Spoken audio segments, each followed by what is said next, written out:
4 चरणों के बाद मतदाताओं की उदासीनता देखने के बावजूद सरकार में बैठे कुछ नुमाइंदे जो सरकारी शासन सत्ता में शामिल हैं, खासकर डिप्टी सीएम जैसे पदों को सुशोभित कर रहे हैं, वो लोग भी अपने बड़बोलेपन से बाज नहीं आ रहे हैं। ओवर कॉन्फिडेंस इतना जो 2004 में दिखाई दिया था और उसके बाद लगातार 10 वर्षों तक शासन सत्ता से कोसों दूर हो चुकी भाजपा, और उसके बाद जब आई तो 10 साल का शासन सत्ता और फिर आम आदमी के मन में उसके प्रति जो निराशा नज़र आ रही है, उसके बावजूद भी क्या ऐसी बातें होंगी? जी हाँ, मैं बात कर रहा हूँ ब्रजेश पाठक की, जो कि डिप्टी सीएम हैं उत्तर प्रदेश में। आप लोगों को बता दें, उनके ऐसे बोल सामने आए हैं जिसमें उनका कॉन्फिडेंस देखते ही बनता है। उनका कहना है कि अखिलेश की पार्टी इस चुनाव में सपा चट हो जाएगी।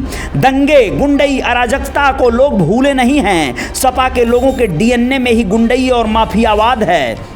अब आप आगे जानिए, वो कहते हैं कि लालू यादव के घर पर मीट बना रहे थे और बात संस्कारों की हो रही थी, इसलिए मैंने कहा क्या आप मानते हैं कि सनातन में ऐसा करना चाहिए? अब आप आगे जानिए कि 2017 के चुनाव में इन्होंने पूरी ताकत लगाई, ये सत्ता में थे, फिर भी ये जोड़ी फेल हुई। इस बार 00 सीट मिलेगी। लखनऊ में कोई चुनौती नहीं है, राजनाथ सिंह 5 लाख के मार्जिन से चुनाव जीतेंगे, ऐसा कहना है डिप्टी सीएम साहब का।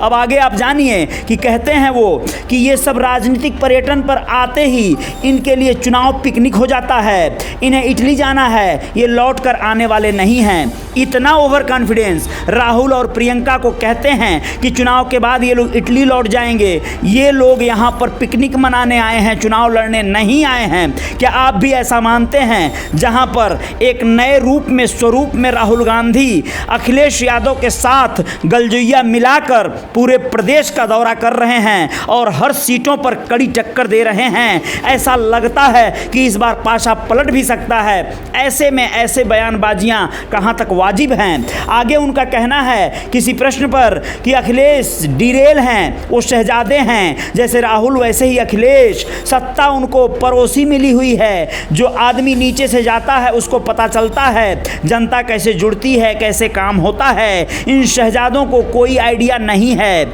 आगे वो ये भी कहते हैं कि भाग तो गए ही हैं वायनाड में, इनको घोषित करना चाहिए था कि रायबरेली से लड़ रहे हैं। वायनाड वालों को परिवार बताया, अब पलट कर रायबरेली आकर कुछ और बता रहे हैं। रायबरेली में कांग्रेस की जमानत जब्त होगी, ऐसा कहना है उनको। केजरीवाल को लेकर वो कहते हैं कि केजरीवाल ने लोकतंत्र का मजाक बना दिया है। जो व्यक्ति सिर्फ कुछ दिनों के लिए छूटा है वो 1 तारीख को फिर जेल जाएंगे। जेल जाने से ऐसी मानसिक विकृति आ ही जाती है।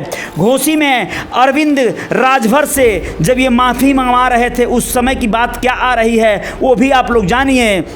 वो कहते हैं कि हमारे प्रत्याशी जनता से आशीर्वाद लेते हैं, वो जनता से आशीर्वाद मांग रहे थे, उसे गलत तरीके से पेश किया गया है। यानी हम करें तो चमत्कार, कोई और करे तो आप समझ गए होंगे। तो यही हाल है इस समय शासन सत्ता में बैठे हुए लोग तमाम तरह के कड़वे और उलपटांग बयानबाजियों से बाज नहीं आ रहे हैं। यहाँ पर आलम बहुत विकृत चल रहा है। ये मामला कब तक चलेगा?